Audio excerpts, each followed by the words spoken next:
Graça e paz.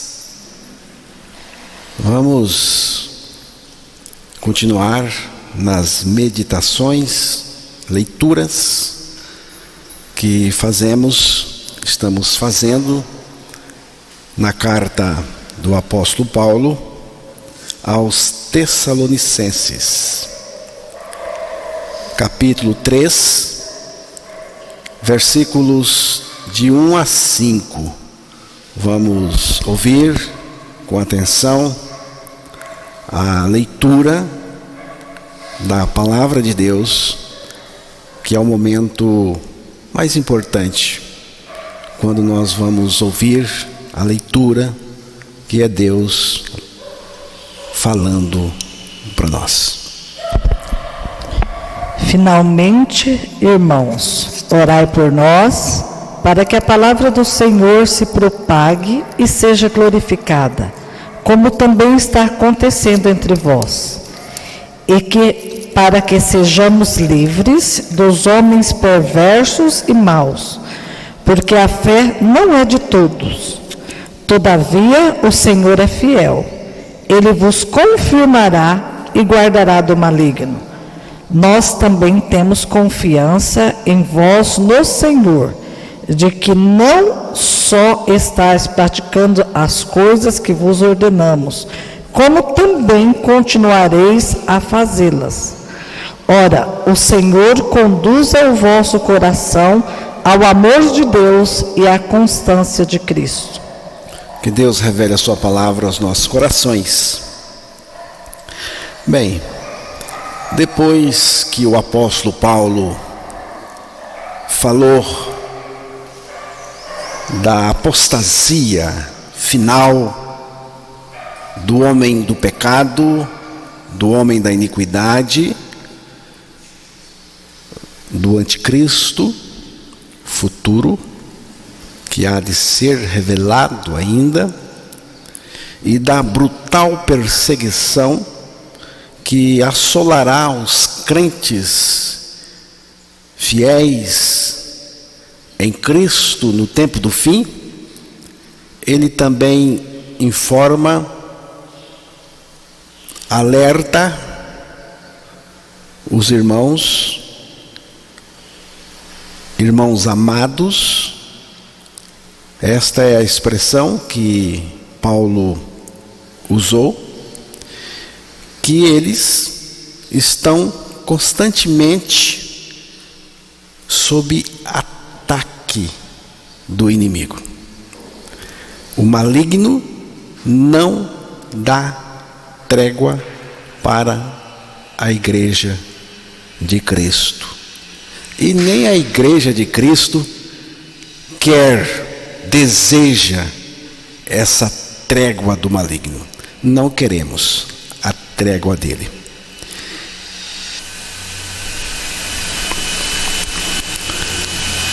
Toda bronca, toda birra do império das trevas, do diabo, de Satanás,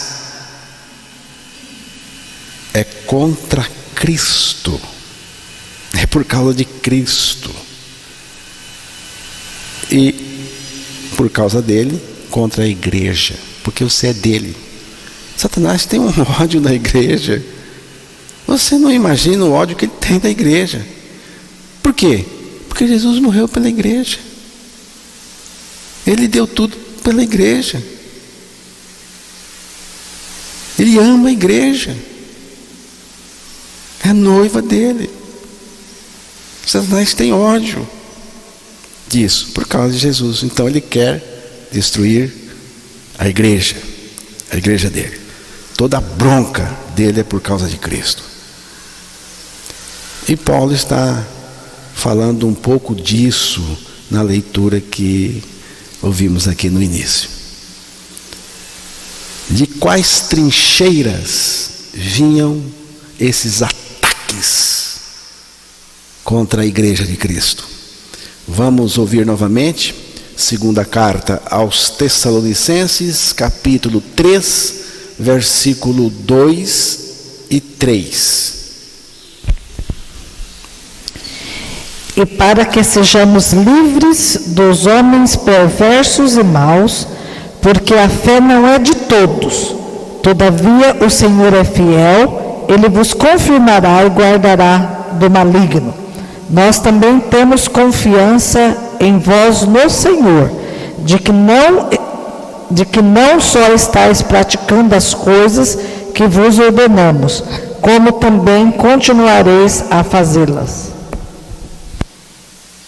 De quais trincheiras vinham essas perseguições, esses ataques? Aí diz: das pessoas perversas e más, porque a fé não é de todos, e do maligno. Maligno aí é o diabo mesmo, é ele mesmo. Ou seja, vinha do maligno através de homens perversos e maus. O diabo, irmãos, não tem apenas o homem do pecado, o homem da iniquidade, como seu agente, instrumento, mas também tem homens perversos e maus como seus agentes, instrumentos de perseguição e tudo mais. Todo o empenho de Satanás através dessas pessoas é tentar desacreditar o Evangelho de Cristo. Essas pessoas perversas e más, que o apóstolo Paulo está dizendo, são pregadores, são crentes, mas não regenerados em Cristo Jesus. São falsos, que estão aí, atacando a igreja de Cristo. E todo o empenho de Satanás, através dessas pessoas, é desacreditar o Evangelho de Cristo, escamotear a suficiência de Cristo na igreja e na sua vida.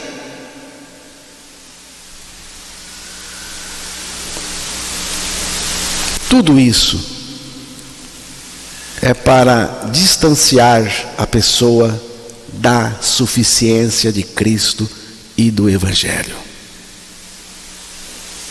É exatamente o que Satanás procura tirar de você. Irmãos, o objetivo específico, não é genérico, não, específico de Lúcifer, de Satanás, é desbancar Cristo como o personagem central da igreja.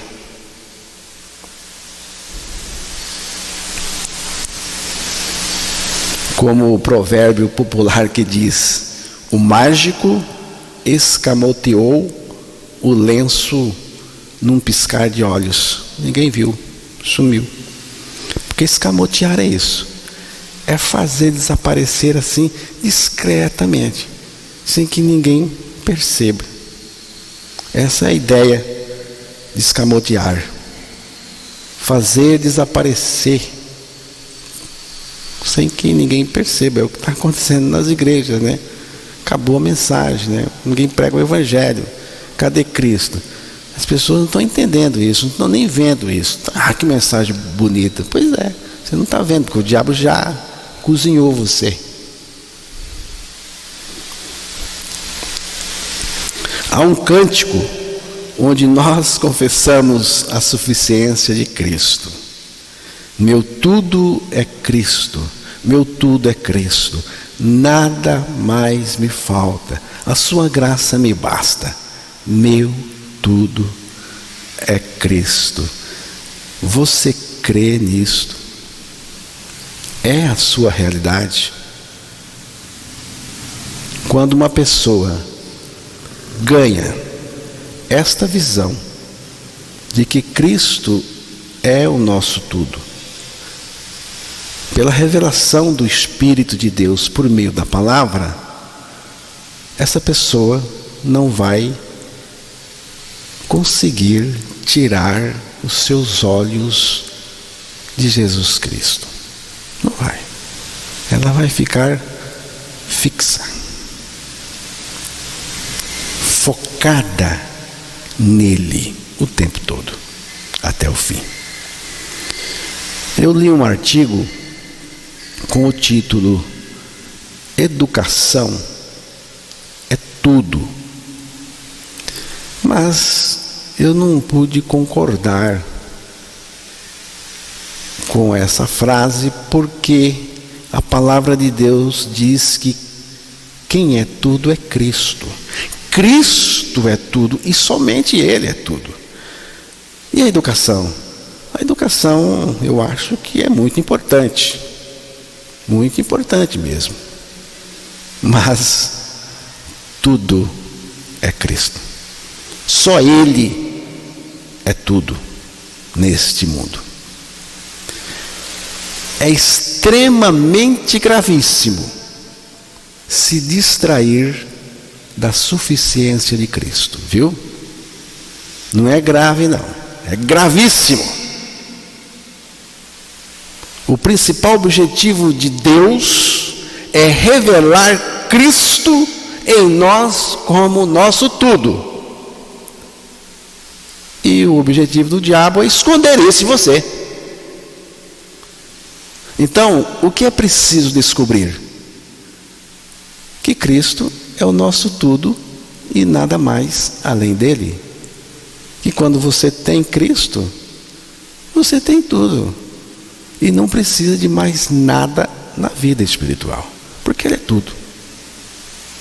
A coisa que o maligno mais detesta, mais odeia, é a suficiência singular de Jesus Cristo. É o Evangelho de Cristo.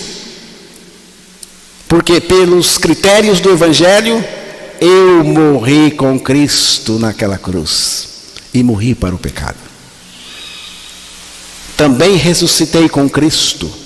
E Ele é a minha vida. Ele vive em mim agora.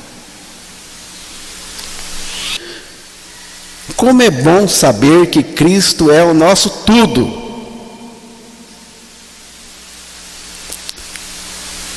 E o maligno tem uma fúria danada contra isso.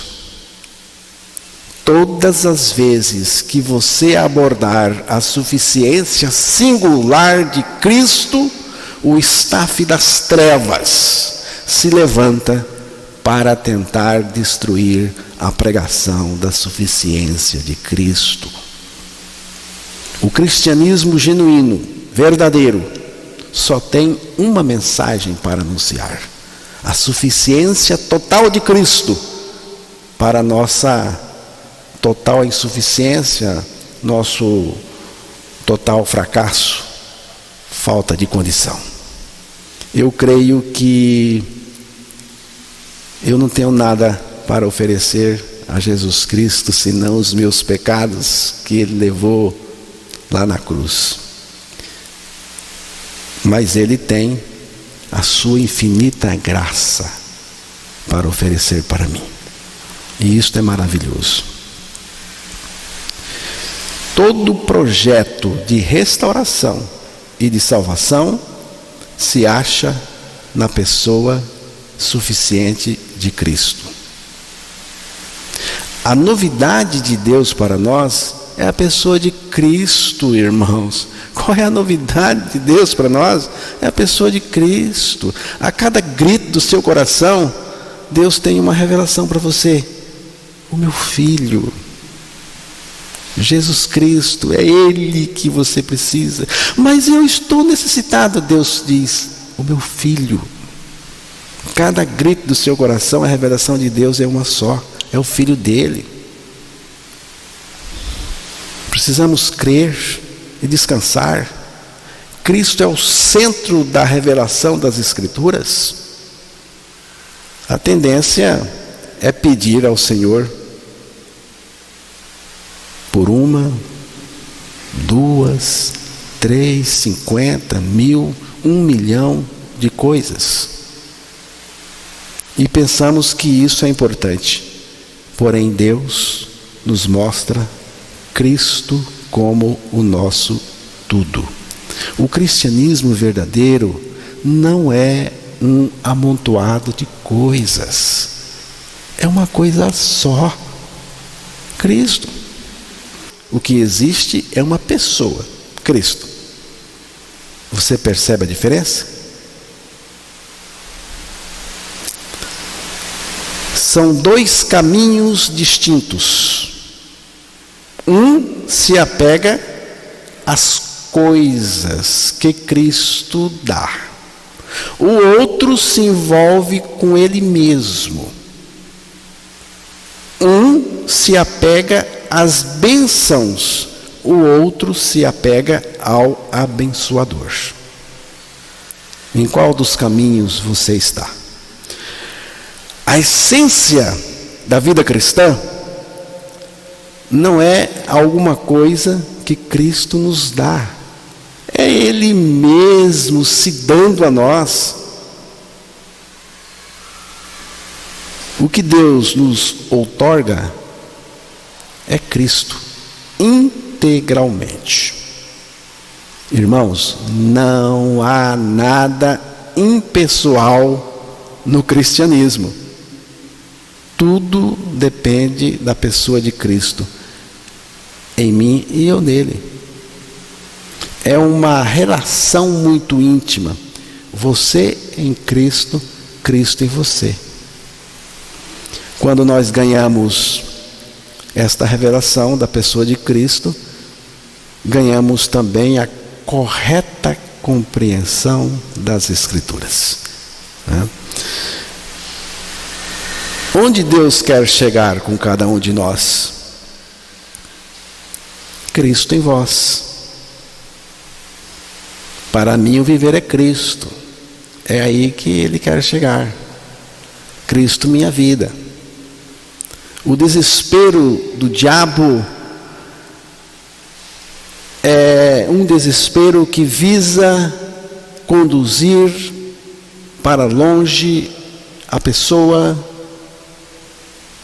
da suficiência singular de Jesus Cristo revelada nas Escrituras. Vejam, segunda carta aos Coríntios, capítulo 11, versículo de 1 a 4.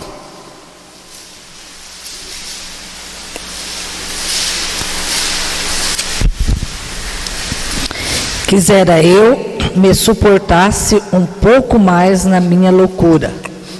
Suportar-me, pois, porque zelo por vós com o zelo de Deus, visto que vos tenho preparado para vos apresentar como virgem pura a um só esposo, que é Cristo. Mas receio que, assim como a serpente enganou a Eva com a sua astúcia, assim também seja corrompida a vossa mente e se aparte da simplicidade e a pureza devida a Cristo. Se na verdade, vindo alguém pregar outro Jesus que não temos pregado, ou se aceitais espírito diferente que não tendes recebido, ou evangelho diferente que não tendes abraçado, a esse de boa mente o tolerais.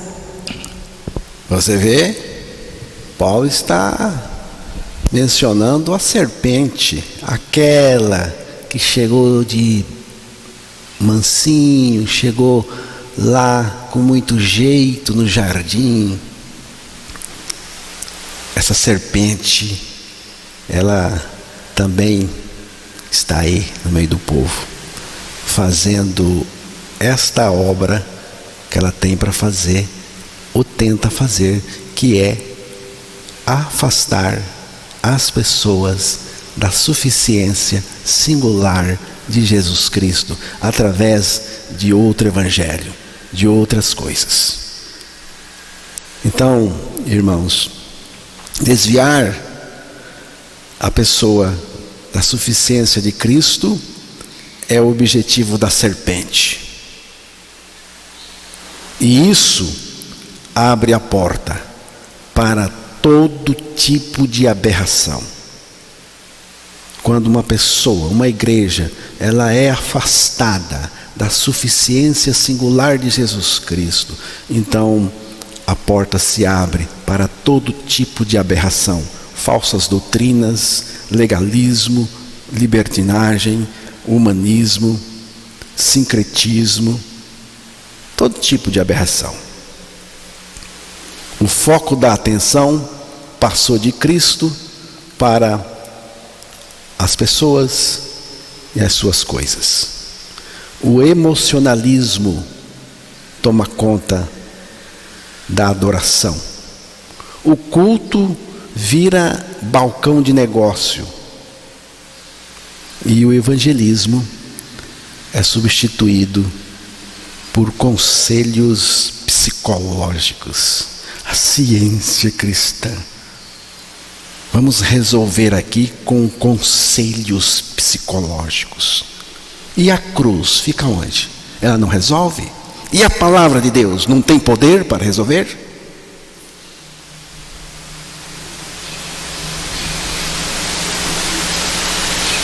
Satanás usa os seus meios para atacar a igreja. Ele usa pessoas perversas e más, como o texto nos mostrou. Até crentes que ainda não foram regenerados estão aí no meio. É muito importante entender isso. Satanás usa homens perversos, ímpios. Se você foi liberto da sua perversidade, da sua impiedade, na morte com Cristo na cruz, ganhou a vida de Jesus pela ressurreição juntamente com Ele, Ele agora está em você, você não é mais perverso, você é santo, é um fiel em Cristo Jesus. Satanás não usa essas pessoas, irmãos. Não tem como ele usar para fazer esta obra perversa. Ele usa homens perversos ainda. Mas eu sou religioso, mas é perverso porque não nasceu de novo. Segunda carta aos Tessalonicenses 3, 1 e 2. Finalmente, irmãos, orai por nós, para que a palavra do Senhor se propague e seja glorificada, como também está acontecendo entre vós, e para que sejamos livres dos homens perversos e maus, porque a fé não é de todos. Paulo pede as orações dos irmãos, dos Tessalonicenses. Ele diz: finalmente, irmãos, orai por nós. O que significa esse pedido de Paulo? Significa a dependência total dele, de Deus, da graça. Esse pedido de Paulo, ora por nós, está revelando que ele era um homem dependente de Deus. Ele precisava. Ele não era autossuficiente. Estamos vivendo uma sociedade que descarta Deus porque se acha autossuficiente. Paulo é um homem que dependia de Deus para tudo em sua vida. Prestou atenção? Não é para algumas coisas, é para tudo na sua vida. Paulo jamais perdeu o senso de total dependência de Deus. Não faça isso. Sempre que você estiver orando ou se voltar para Deus, sempre com esse senso: Senhor, eu dependo do Senhor para tudo, porque sem o Senhor eu não sou nada, absolutamente nada. Paulo já idoso, veterano, experiente, mas pede oração. Pede oração. Não confiava nele mesmo.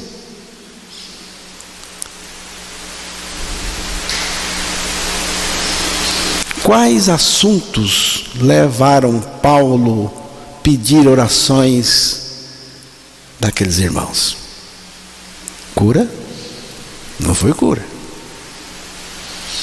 Me livra aqui porque eu estou sofrendo? Você não ouviu isso. Prosperidade, estou precisando mais? Ele não pediu também. Sucesso, sou um pregador, eu preciso me destacar aqui entre os homens, a sociedade precisa me reconhecer, eu estou muito aqui no anonimato, será que não dá aí para fazer com que eu tope? Paulo não pediu isso, não pediu. Ele pede oração por dois motivos importantíssimos na vida de qualquer um de nós. Ele pede oração pela pregação da palavra, a mensagem do Evangelho. Orai por nós para que a palavra do Senhor se propague, tenha livre curso, se espalhe livremente, rapidamente, seja aceita, seja honrada, triunfe, opere eficazmente, como aconteceu quando esta palavra, esse evangelho chegou a vocês. Ore por isso, irmãos. Aqui está uma oração maravilhosa, que me chama a atenção. Isso não era uma preocupação inicial, mas uma preocupação de fim de carreira. Fim de carreira. Olha o interesse de um homem de fim de carreira, já idoso. O que esse homem quer? Eu quero pregar a palavra, eu quero que o evangelho chegue às pessoas, eu quero que esse evangelho seja revelado para as pessoas, eu quero chegar na minha velhice também assim, irmãos, desse jeito.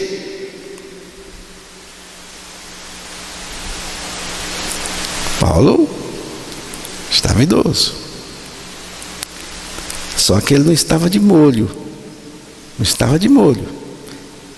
num canto, nervoso, se queixando, amargo, ressentido.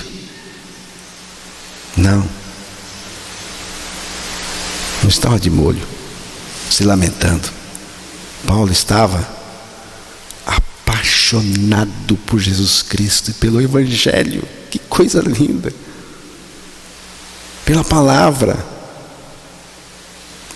Paulo estava sendo consumido por um desejo ardente pela palavra de Deus, para que essa palavra chegasse ao coração das pessoas e que ali essa palavra realizasse a mudança que essa pessoa precisa.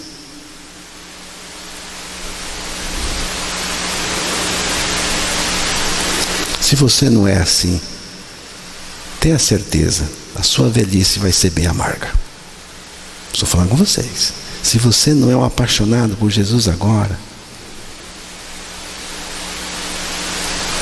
vai ficar pior lá na sua velhice, naquele lugar onde você não pode fazer mais nada,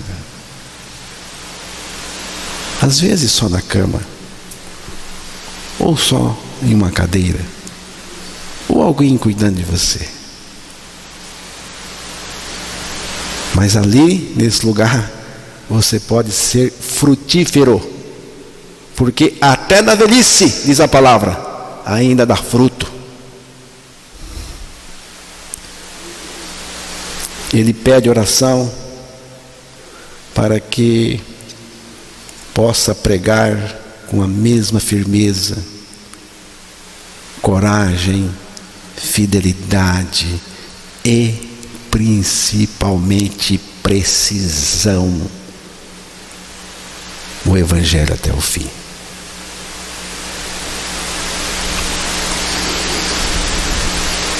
Que a mensagem de Deus pudesse seguir, a mensagem do Evangelho pudesse seguir a sua trajetória, sem interferências, sem alterações, sem mudanças, sem concessões, sem conveniências, sem tendências religiosas, legalistas e humanistas. Muitos começam bem, mas terminam mal. Paulo era um homem de uma mensagem só, sem negociatas, até o fim. Essa gente que fica mudando de mensagem, mudando de crença, toda hora, é bom ficar alerta com essas pessoas. E Paulo reconhece que era assim com a igreja dos irmãos amados do Senhor, os tessalonicenses, e ele gostaria que fosse assim até o fim. É o livre curso do Evangelho na nossa vida, principalmente, e na mensagem que anunciamos. Segundo pedido,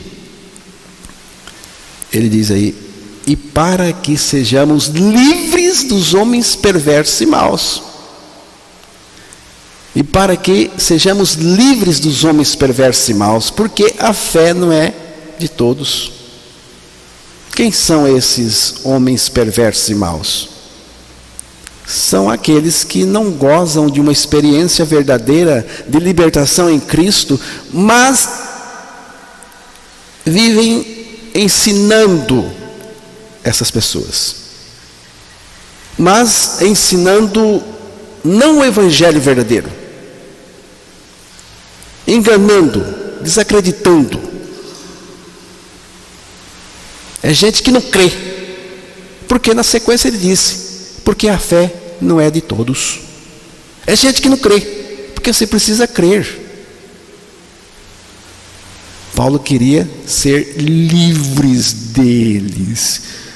Irmãos, ore por mim, para que eu seja livre desses irmãos que não creem em nada e que vivem aí pregando um evangelho falso e torrando aqui a minha paciência. Nós precisamos ser livres deles. Ele pede oração.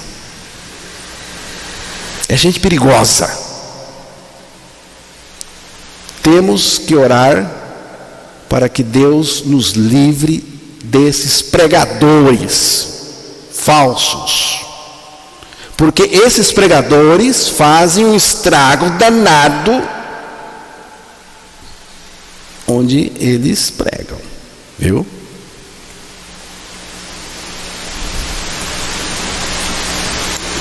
Paulo descreve esses homens de duas maneiras: perversos e maus. Significa que não tinham regeneração mesmo. Era gente pervertida. Vivia de forma perversa.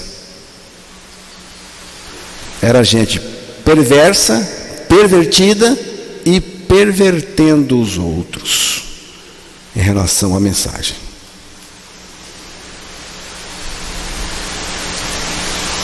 Todavia, o Senhor é fiel, e Ele vos confirmará e guardará do maligno.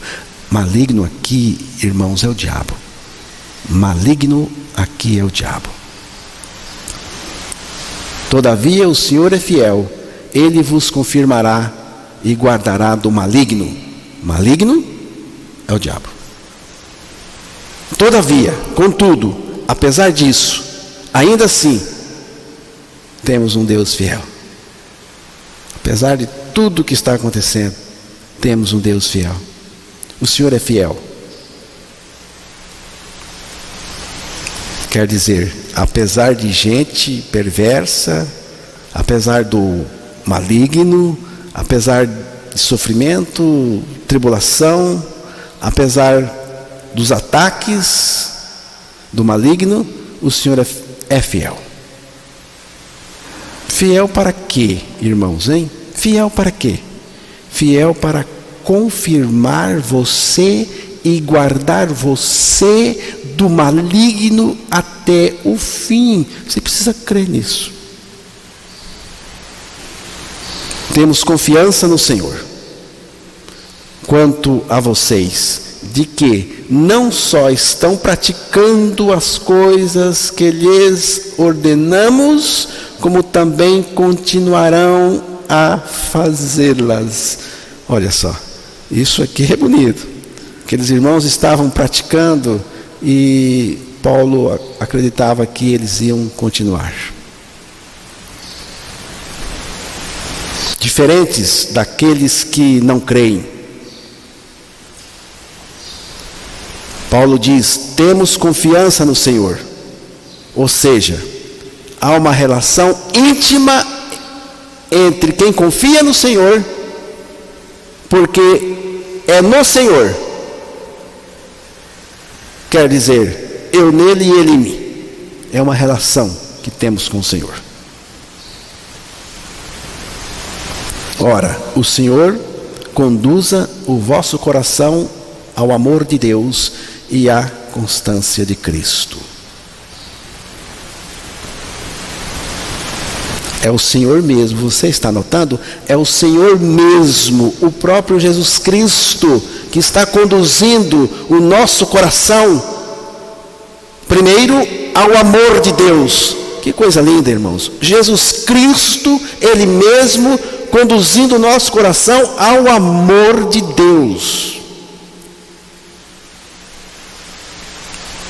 Dirigindo a nossa atenção ao amor que Deus tem por nós.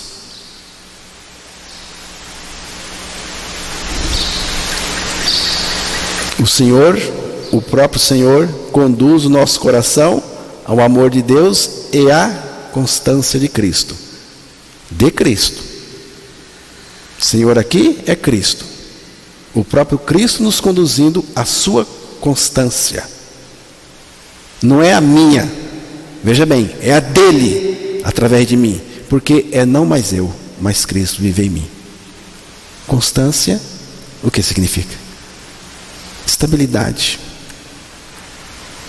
constância, tolerância, firmeza, não importando o custo.